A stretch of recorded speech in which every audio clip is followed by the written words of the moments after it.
नमस्कार दोस्तों, मैं धर्मेंद्र शुक्ला एक बार पुनः स्वागत करता हूं आपका हमारे इस YouTube चैनल पे। आज हम बात करने वाले हैं इंडियन काउंसिल एक्ट 1861 के बारे में। तो इंडियन काउंसिल एक्ट 1861 के अगर हम प्रोविजन की बात करें तो इसका जो सबसे पहला प्रोविजन है उसके तहत राजा ऑफ बनारस, महाराजा ऑफ पटियाला और सर दिनकर राव को India governor general legislative council में एंट्री मिल जाती है।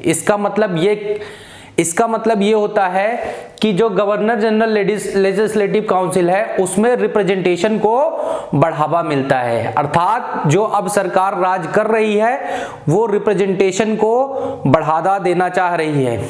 इसके दूसरे प्रोविजन की अगर हम बात करें तो इसके दूसरे प्रोविजन के अनुसार भारत में डिसेंट्रलाइजेशन यानी विकेंद्रीकरण को बढ़ावा मिलता है। कैसे?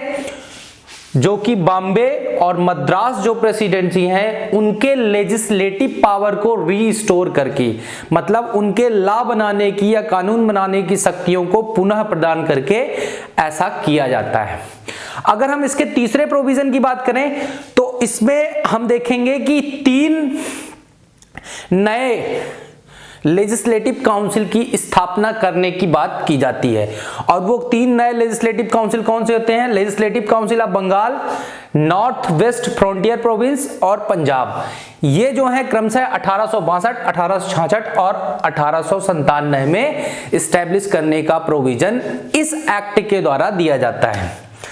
अगर हम आगे बढ़ें और इस एक्ट के चौथे प्रोविजन की बात करें तो इसके अनुसार इंडिया में जो लॉर्ड कैनिंग ने सन 1859 में पोर्टफोलियो सिस्टम इंट्रोड्यूस किया था उसको इस एक्ट के द्वारा रिकॉग्निशन मिल जाती है, यानी कि अब से भारत में पोर्टफोलियो सिस्टम को इंट्रोड्यूस किया जाएगा।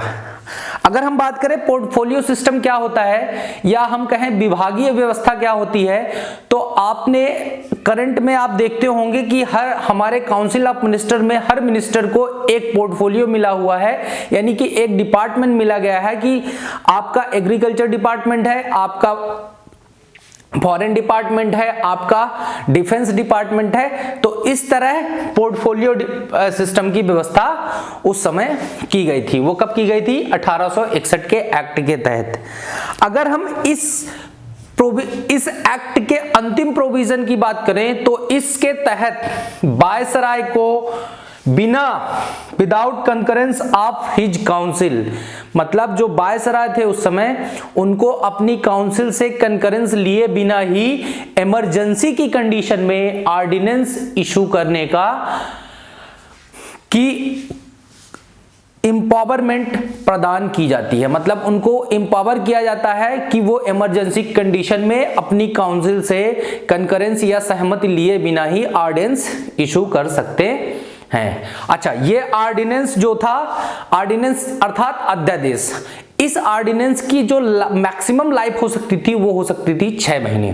ठीक है, तो ये था हमारा इंडियन काउंसिल एक्ट 1861 के इंपॉर्टेंट प्रोविजन। नेक्स्ट क्लास में हम लोग बात करेंगे इंडियन काउंसिल एक्ट 1892 की। तब तक के लिए धन्यवाद। Thank you very much.